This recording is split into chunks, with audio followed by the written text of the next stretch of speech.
Liranga vene malavi pachoni Kwiza kwa Zulu boy kwa jipembuza vinani Pembe kukanana kutimbana vamaliratu pachoni Anyina abane sonkumbati na fish akabje mutego mageta bakega mu chicho tukirira so mangesa ku mageta nyaka pa kamwe tangasangi kira ku main cash kwa tukaza kapanyumba bano ngati ngasanga sonjito ngeti so ku guys ngati ngati mbo musanga kutora kwa magamoto na ukachaka contract bila kasanga ukamshe right mwana wari ndio hapo kwa wari ngevishi okumbika shakurga okay inakunika mbwe ndi makola kaukhala wakange ndalama ingasangika ngati kone ati para munhu wakupenya ndipo kusanga so rutani ndineka mutolani konati tembelele ngikwa katendeswa kama kola ndo kamwe ndi makola ndani vose bye bye dada tani makola mkamakete mzakule kudanoni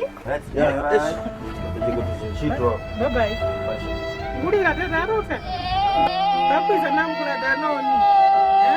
Ada.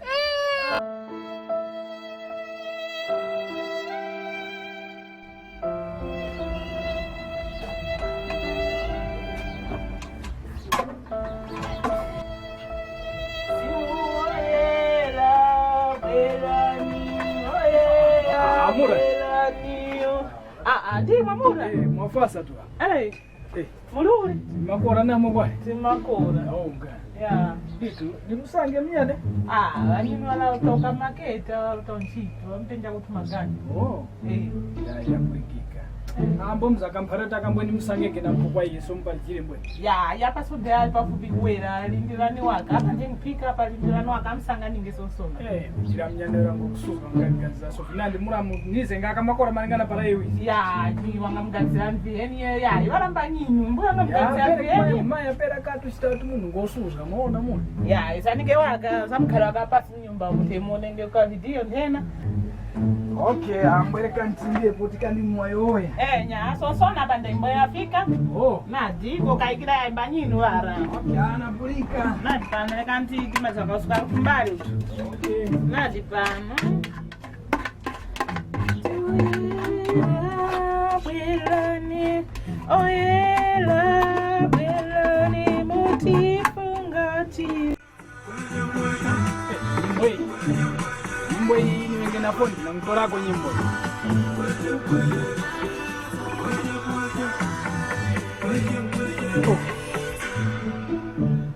Kanyimbo aka.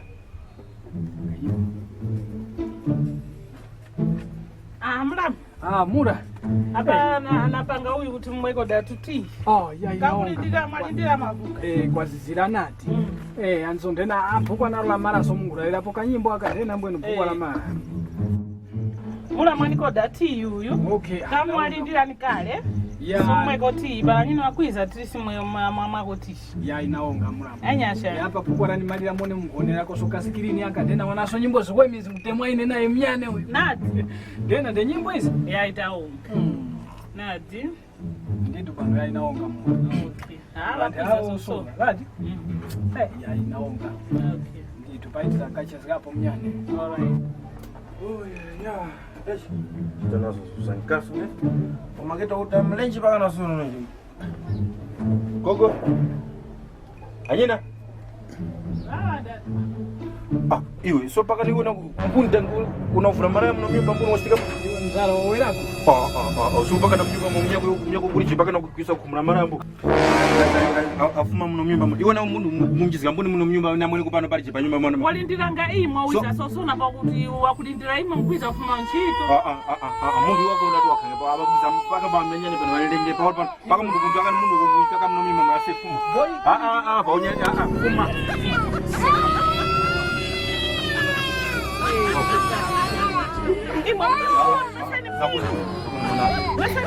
Mnyane pako yangu. Mpakila kati kuchukini wa mweko tika kulinda hii. Lega upanga tuwangitu shitama mwanani. Sheso zanipisha hapa. Mesa ni mnyini best friend. Mnyane paka na kumjiziga mno myumba mu. Na kumjiziga mnyumba myo na kwe kumuna ni mwana. Mwana chauchita zilichoza. Mpakila kwa kati hii. Kuchinyake. Ndira ngumezi gacha. Shitama. Ukwa. Mimi natete mwanyane mama ndumukuchezgerana. Imwe kuli kwa mnyinu mkaka mweko 80 euro mkaka chezga kwa mnyinu. mnyunuza mnyumba chanangika pwe mwa vantu imwe mafrendi chanalome ngakusuzga chomene ata nakasi upangira na sanje ndena ngati ashi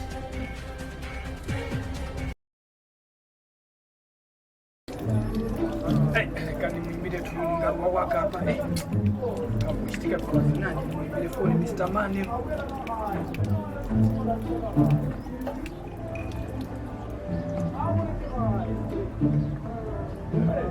wanyamata nambara zao zukanda tupa fupi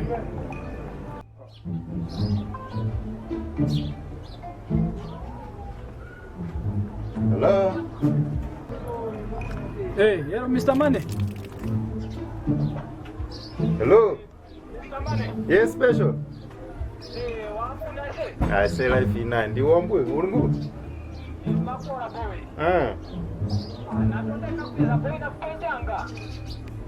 Ngwemi. Ya, ine nguti ulendo nyaka ukaza kani papo za kuti yai ukupenja kaganyu para wapurikira koza kani manyiske. Ya, so pamaro pange pali kamwayo yapo boy so nati alekani mphalire mzala. Pamaro panyake ndera ngunu. Aiwe maningana para wiza uzamuona hapo mzala. Okay, I see. Mbona ungashome? Okay. Mbona good news na ungashome bro. Ndena nde mzala. Okay, anapulika. Kashuto. Ndero kugera nshitwe. Kusara kafiri days nagaringa mishitwe mbasangi. Okay. Jose. Kombo kubarikani fike. Yeah.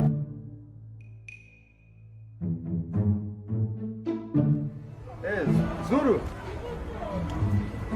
Uri nguni? Unisange pa Moscow hapo pasanga kama hapo morpa unisange pa Moscow fast yeah na ngao kulika pass unisange fast pa Moscow kaso hapo yeah sharp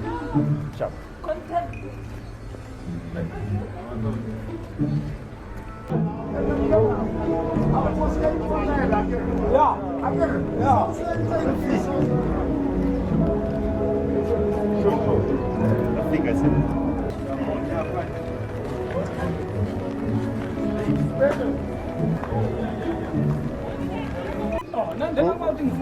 okora nyengo takora nyengo. Mwaikora panyengo nomba dogo ya imsara. Big. Nditu tupa. Wende ndio. Tauziswa mnyana. Huyu ni njani? Sini uni mnyana. Munyako yu. Nikatanga siniza tunganjira kari mnyumba mcho iskani kapi kwange ni huyu na pera nazo kwa wewe izana ina kaine mtuize kuno. Ndanyu kwenu nguzuguza na mnyako. Na mnyana bi. Okay, jirani time akapa mpepete poti kana na. Ya nchewe palike. Tena msana.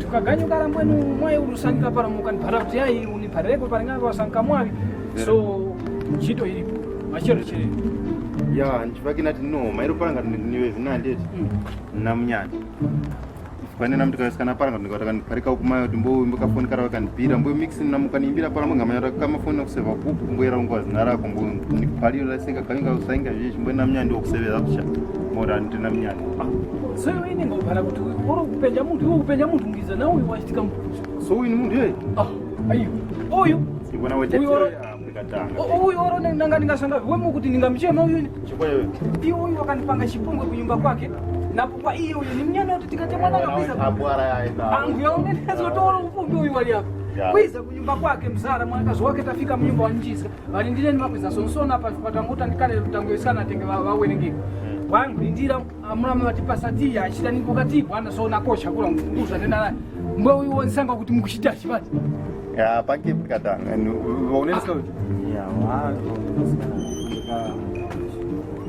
na ngukuma to wamanya kuti ni mzareza njindere ndumbozuwe mbwe manu ndumbozuwe kuje kwa katapa vini na sekuno kutali niyo yakakwa iwe tepangire mulenji nkani uyu ni mnyani so namuore mnyani uri mnyani mbo mplota kamose muri vanyani kwambra kuita kwa sewe na mupangira pa nchomeni vanhu vakusura kupanga vantinai ya chomeni Afrika reka kutorera cha ndipo uyu naye pa asepa ndikapanga umanyire kuti umoyo wa ndena ngwemi uwo kubira myaka kumanyika zvino panga chipungu waliyonse undamanyina muzvinji kukaga suzvonja kuti anyamata paranyemo yake pano pajoni mwarika kwemakora varama nthumbo zati tukumbwe mukujona ichi chose chili makora so machero vene vivi machemo zvakakumbata nyinyi maona zviwake rikupere neriri poti mwarika makora uko mwarika tulama kwenuche ya ikopatakazvikuwa zenu ya ichikwati ise nase mutilemekezenge mai kuti machero muzamukumba uviri kwa ize nimoti ushidane naye neule ndonga asungugwira soyanga kuvuma kumakete so kuvuma kumakete mbweni kongapanga nthena na mnyako kaprasi kupita mtima okusange mnyako myako kugwira yawo okusange mimba kumwaso tiyi so kuchitika pande palambweni kapoka kuti nimpharevi wenu uye uyu kasimboka wakaruza niweira ndilapo watore kusambira moti ushitira ikwenu big sokulika pera big kumulingani pera mnyano ya sepisi mtaya je wapo watore kusambira wamanya kuti wovwiri ukufumira ukumanyikacha ansewe para kuza kunyumba ukamfumba tikacha kuisha para kuchuza kukweza tempa ona kusambi so please nyata wini nyana esendena yayi para kaniri kupingi wasayi maika chaza na machero pange machero era ndiwe ngoyo ndio sono ngwa tawu maika pano napulika machero boy mbweni kuti ena ipo machero ukasherere pa ipo afu 7 mozo wafika kwa kunjira ni ito so para wini nyaka na bara kuna namba ngapita na pashi wakani pala sikungu mbweni ngaka namona nganga ngeti habara ni mzee ona usikia dara ya ona nipona zikuingia